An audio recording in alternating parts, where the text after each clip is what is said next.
Voilà, bonjour à tous, bonjour John. Bonjour Jérémy. Alors pour ce qui concerne Rafael Nadal en fait sa saison est plutôt simple à résumer.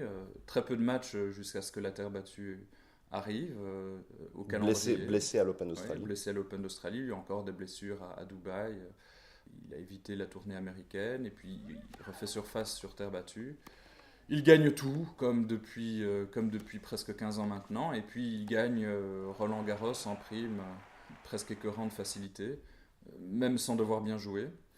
Et puis arrive ce qui va encore sans doute arriver dans les 2-3 années qui viennent, il tente sa chance à Wimbledon, il prend des vacances jusqu'à l'US Open, il retente sa chance à l'US Open, et puis il va aller faire de la pêche à Majorque jusqu'à ce que se pointe le prochain Open d'Australie en espérant qu'il ne soit pas blessé. Oui, il est blessé à plusieurs reprises, blessure au genou à l'US Open qui le force à abandonner contre Mhm. Juan Martín del Potro, chose assez rare quand même. Mhm.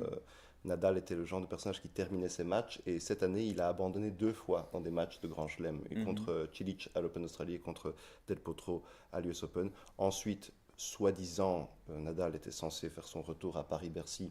Il argue d'une blessure aux abdominaux Mhm. et puis on apprend qu'il est opéré à la cheville d'un petit fragment de cartilage qui se promenait là.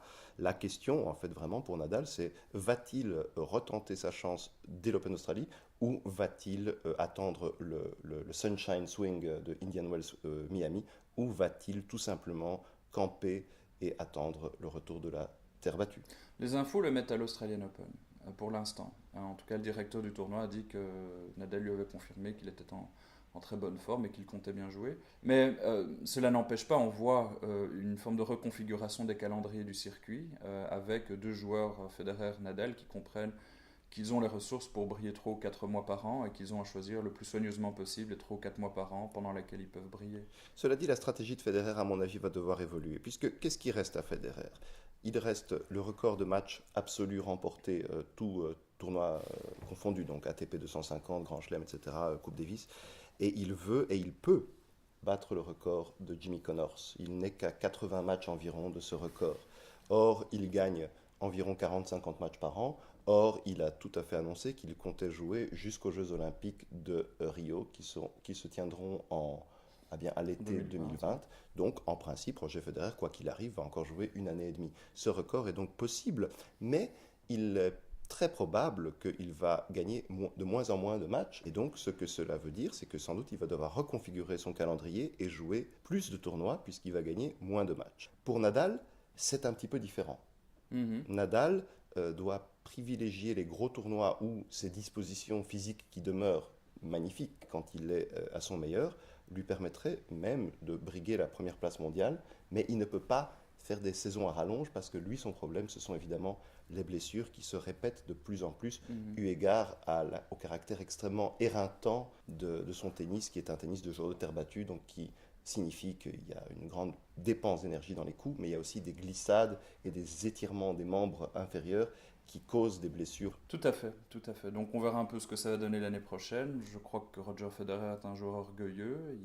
Enfin, c'est sûr qu'il est un joueur orgueilleux. Il a dit à plusieurs reprises qu'il n'allait pas chasser les ATP 250 pour battre le record de tournoi de Connors. Je crois qu'on peut le croire. S'il le dit à deux, trois reprises, c'est qu'il va le faire. Mais ce sera intéressant d'observer les choses. Ce qui sera aussi intéressant d'observer, c'est ce qui va devenir de trois joueurs. Le premier, extrêmement dominant cette année, c'est Novak Djokovic. Et les deux suivants, c'est pour ça que je les mets dans le même sac, sont Martín del Potro d'une part et Alexander Zverev d'autre part. Pourquoi je les mets dans le même sac? Parce que ce sont trois joueurs qui, eux, vont jouer la saison entière. Et qui, eux, vont jouer pour la première place mondiale pendant toute l'année. En l'avouant, en ne se l'avouant pas, en faisant la communication ou pas, mais ce sera, je crois, l'enjeu. L'année prochaine, trois joueurs qui sont brillants sur presque toutes les surfaces, en tout cas sur du dur rapide comme sur du dur lent, et qui par ailleurs savent jouer sur terre battue. Et ce sera un enjeu tout particulier pour Rafael Nadal, qui verra d'année en année Alexander Zverev jouer de mieux en mieux sur terre battue, et Novak Djokovic ne pas baisser tout de suite de niveau sur terre battue non plus. Et donc,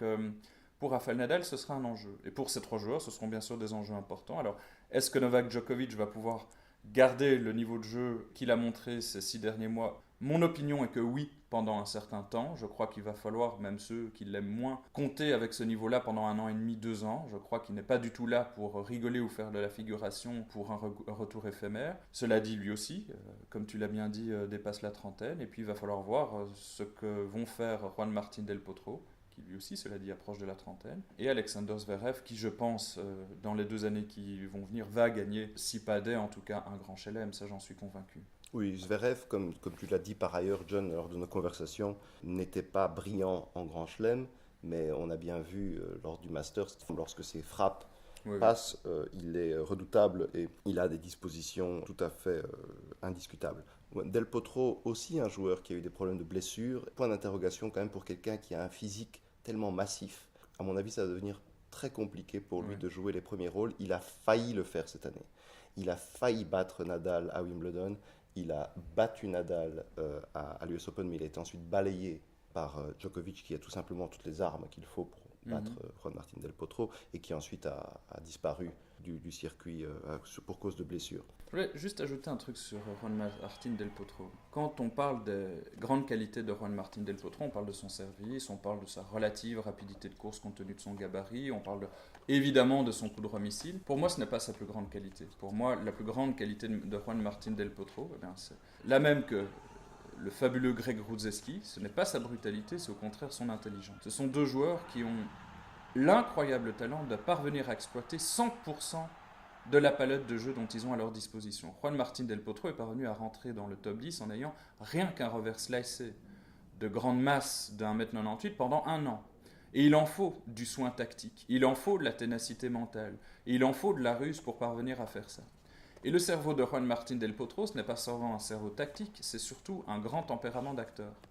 Juan Martín del Potro, c'est le seul qui est capable de faire tourner une foule en sa faveur, même lorsqu'il joue contre Roger Federer. Et donc Juan Martín del Potro, c'est d'abord un homme des grandes occasions, un homme des grands matchs, c'est quelqu'un dont tout le monde a peur parce qu'on sait que cet homme-là, même moins fort que vous, va parvenir peut-être à gagner contre vous.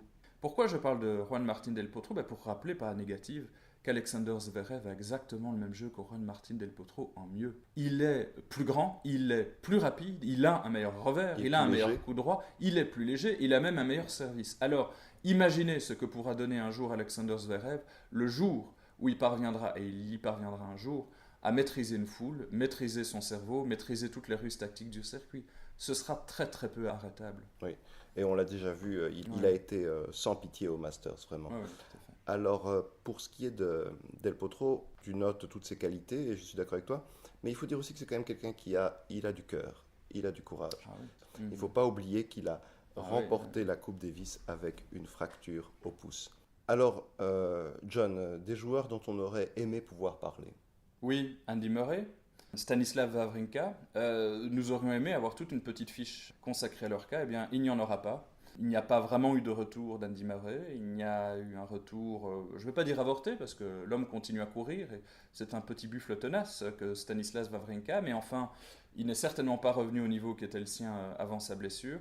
Ce sont 2 joueurs donc, dont on espérait beaucoup et dont on craint de ne plus pouvoir attendre beaucoup, parce qu'eux aussi sont trentenaires. Et Stanislas Wawrinka, si je me souviens bien, est né en 84. Oui, 85.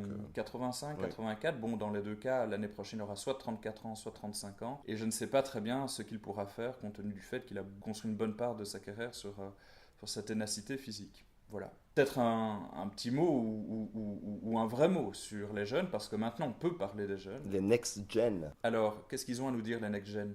En tout cas, cette année, il y a eu une éclosion. Parce que l'année passée, tout ce next gen semblait un petit peu tiré par les cheveux. Il y a des joueurs dont on sentait qu'ils étaient poussés davantage par une machine médiatique que par un véritable talent. Or, cette année, on a vu Tsitsipas quand même obtenir de belles performances. On voit évidemment Zverev qui, lui, est plus un next-gen. Lui, il joue les premiers rôles déjà. On a vu Shapovalov. On a vu Chang, qui a eu une saison en demi-teinte à cause des blessures, mais qui a quand même fait une demi-finale à l'Open d'Australie. Et puis, il y a Frances Tiafoe. Bon, dans une autre mesure, Fritz, qui est un peu un gosse de riche, talentueux, mais qui ne pousse pas suffisamment loin son talent. Et j'en oublie peut-être... Ah, il y en a un qu'on oublie, c'est Koric. Borna Koric, qui lui aussi quand même joue les premiers rôles. Oui, oui.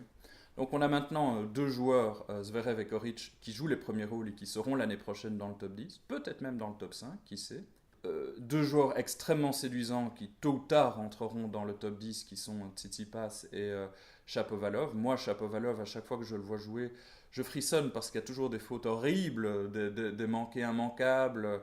Il me fait penser à une version améliorée d'Henri Lecomte. On ne sait jamais très bien le C'est pire qu'il également pourrait produire. un gaucher à une main. C'est aussi un gaucher de main. Mais en même temps, quand tout passe, et ça passe souvent, quand ça se bat, et ça se bat souvent, quand ça tient, et ça tient souvent, c'est très enthousiasmant à voir jouer. Il y a aussi les Russes, hein, il ne faut pas les oublier, Kachanov, Medvedev et Rublev. Oui, ça fait pas mal de monde. Hein. Oui, donc les arrières sont quelque part assurés, alors que tu l'as bien dit, la génération 90, Goffin, Nishikori et consorts, ils n'ont pas pu arriver au top parce que le top était trusté, mais ils ont aussi eu trop de faiblesses. Puis attendons l'année prochaine, en 2019, moi j'attends pas mal du jeune Canadien Ogier Aliassime. Oui, dont on parle beaucoup. Qui à mon avis va commencer à produire 2-3 coups d'éclat ici et là, et dont on va parler.